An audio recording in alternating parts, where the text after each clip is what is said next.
Good evening, and welcome to another episode of What's Your Story? Tonight we are sitting down with the editor of All Is Calm, Shannon Butler. This is a book that is published by Islandport Press in Yarmouth, and we are so excited to have you here today to talk with us about you and your visit. You're going to come and do a book signing for us in a couple of weeks. I am. So you live in Kennebunk. I do. Yep. I do. I live in West Kennebunk. Did you grow up there? No, I'm from the county. I'm a Oh, Caribou native. wow. Yeah, so my whole family's still up there. I go up quite a bit.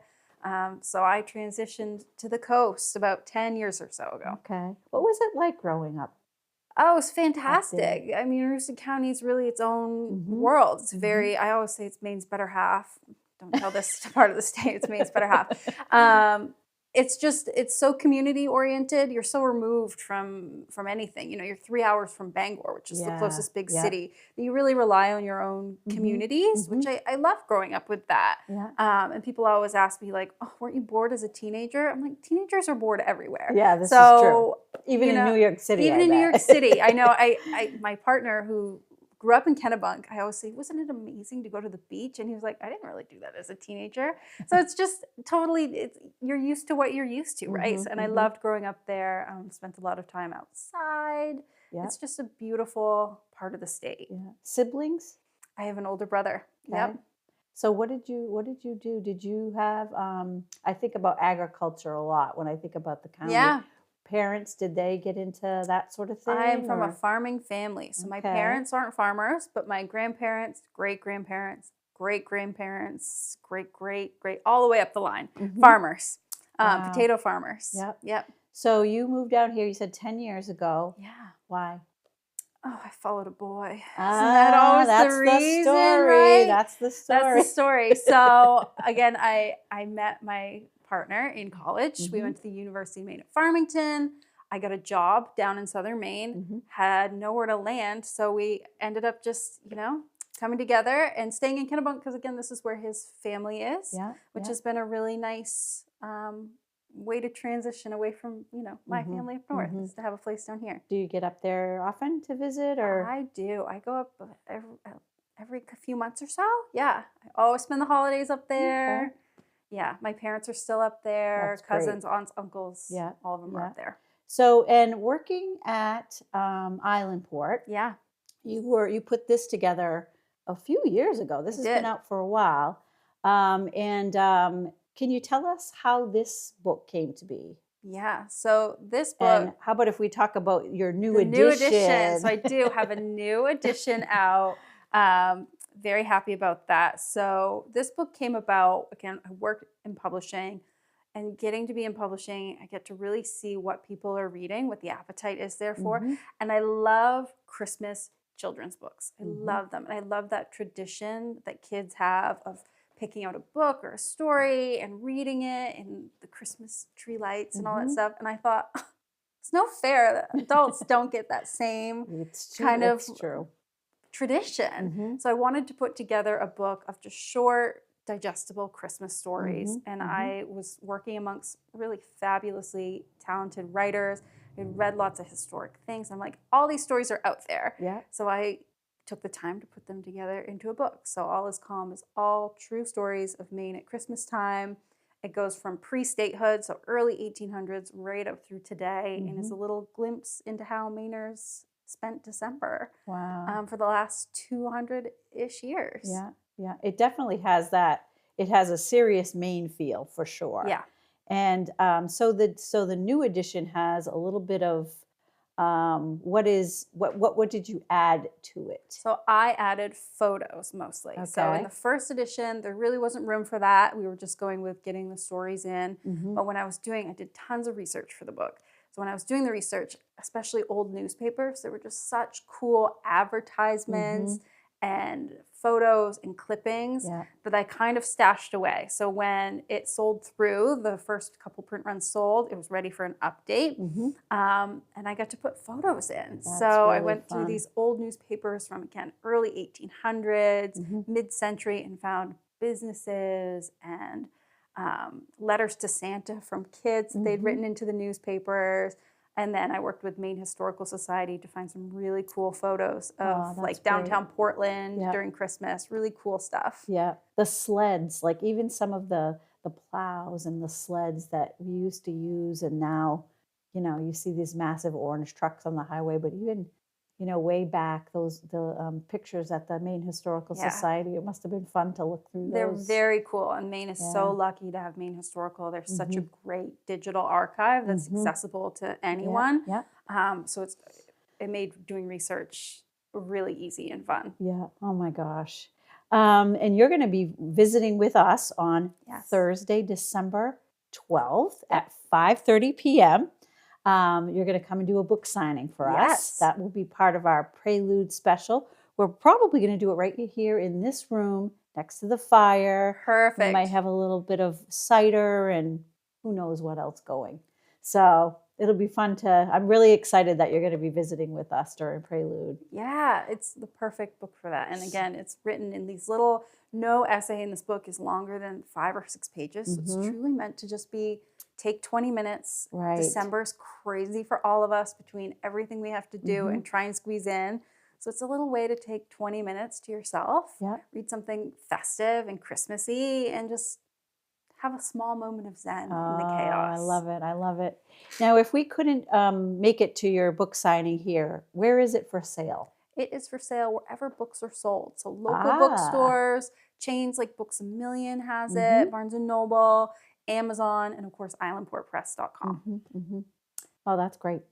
And there's a lot of I would think that during this season, it's like a great gift for really anybody. Totally. Yes. I meet lots of people at book signings who say, oh, this is perfect for my mom, perfect for aunts. It's really perfect for someone who has it all. Because again, it's just it also makes a great stocking stuffer. It fits right in there. Right. It's a really nice Oh, that's so great. Yeah. So a few years back, I came up to Islandport to pick up some books. You're all so kind to offer us some really good authors. There's some really great books that have come out of Islandport.